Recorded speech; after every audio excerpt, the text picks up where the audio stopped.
Welcome to The Debate. Our source material today is, it's a difficult but really essential read. It details the profound conflict and digital toxicity faced by an individual named Alberto. In his story, it just encapsulates the chaos of online life. He was seeking peace, seeking community within his Twitter space, only to be met with this relentless psychological harassment. A truly, a hellish conflict. And that conflict, it raises a really critical question about where accountability lies. I mean, is this severe kind of online cruelty driven primarily by these entrenched high malignancy personality dispositions, so inherent psychological malice? Or is the sheer destructive power we see today, is it shaped predominantly by more instrumental goals, like power and control and the enabling system itself? I'm going to argue that the root cause here is the expression of core inherent personality traits. And I'll maintain that the destructive scale and the systematic nature of the abuse we see are defined by those instrumental objectives and the systemic failures within the digital environment. So, to start, I really hold that the indispensable cause of online cruelty is fundamentally the expression of underlying high malignancy psychological traits. We know the spectrum collectively as the dark tetrad. For listeners who might be less familiar with that specific framework, that includes narcissism, Machiavellianism, psychopathy, and of course, sadism. And we have pretty clear evidence that this is the primary driver. Regression analysis, which looks at what factors best predict certain behaviors, it confirms that Machiavellianism and psychopathy collectively account for a statistically significant portion. We're talking 55.9% of the variance seen in general digital cruelty, like trolling. I mean, that means over half the time, these specific character traits are what's driving the malice. The environment, in my view, merely amplifies a psychopathology that's already there. It doesn't create it. The actions of the main antagonist in the material, like repeatedly mocking Alberto's English, disrupting the spaces, and claiming, it's impossible to understand your English, why are you speaking like that?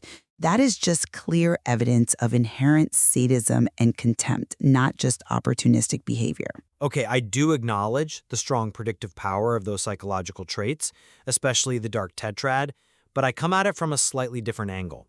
Because while those traits are, yes, undeniably present, the destructive scale and the efficiency of modern online abuse, I think that's truly defined by instrumental objectives, the raw need for power and control.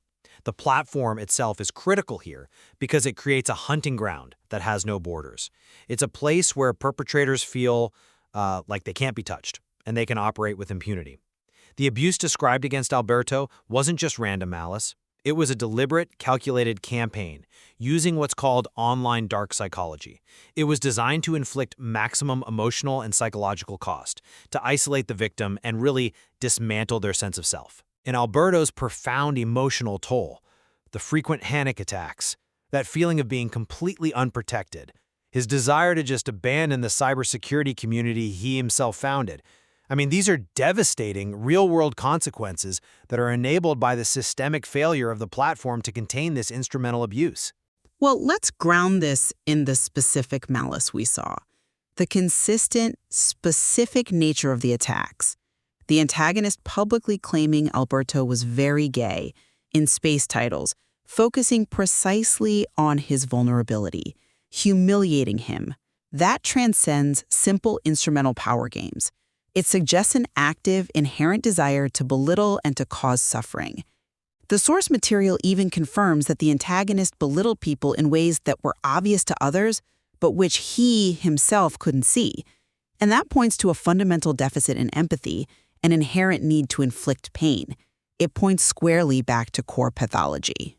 That is a powerful argument about the nature of the malice, I see that, but let's consider how that focused malice serves the overarching goal of controlling social dynamics.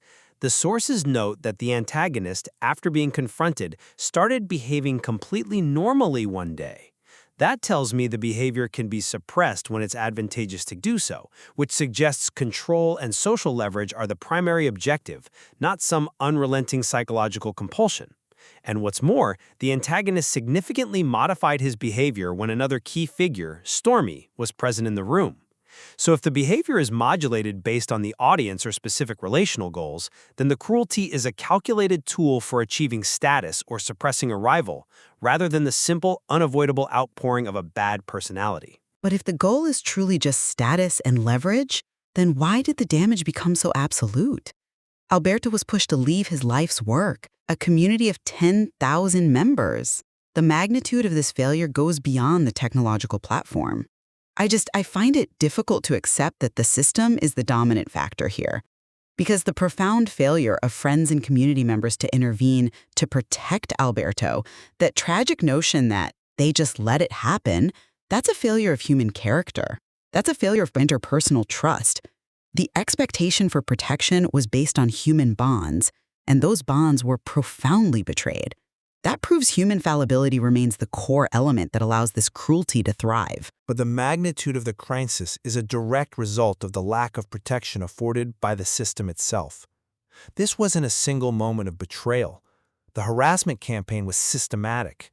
It was daily, and it lasted over 2 months. Your assertion that the environment merely amplifies existing malice? Well, it overlooks the fact that the platform allowed for calculated, systematic escalation without any meaningful consequence. The platform's failure to intervene and the complete lack of enforcement is what gave the instrumental behavior its lethal effectiveness. The victim's profound fatigue and his stated need to return to those very spaces just to find a place to heal, that demonstrates how the system enabled this continuous, destructive process of control. Let's turn back to the true cross for a moment. The abuse targeting Alberto wasn't for financial gain, obviously. It was designed to maximize psychological cost, which is a key tactic in online dark psychology.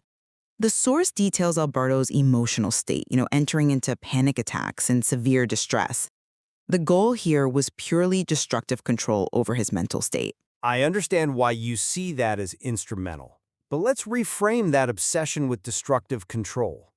The obsessive need to control another person's emotional reality is the very definition of these high malignancy traits.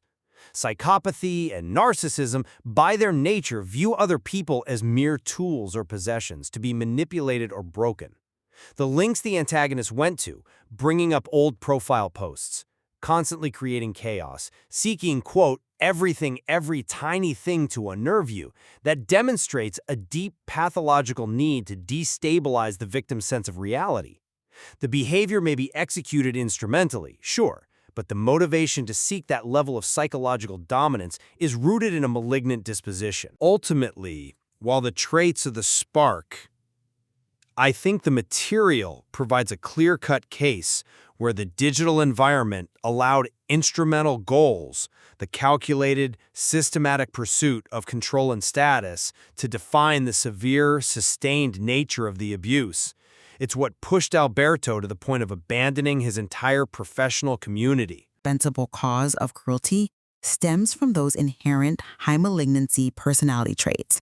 They are the actors who exploit the vulnerability, who betray interpersonal trust, regardless of the stage they find themselves on. The tension remains, doesn't it?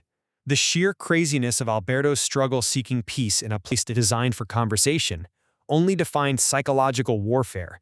It forces us to confront both the toxic traits of the individual and the systemic design failures that allow a 2-month-long campaign of psychological destruction to just unfold. The material really leaves us to consider whether the solution lies in focusing on filtering out that inherent malice, maybe through social means, or securing the digital environment against the systematic, instrumental exploitation that maximizes psychological harm. Thank you for joining us on The Debate. We hope this exchange has illuminated different perspectives on the driving forces behind online toxicity and the devastating psychological reality captured in the source material.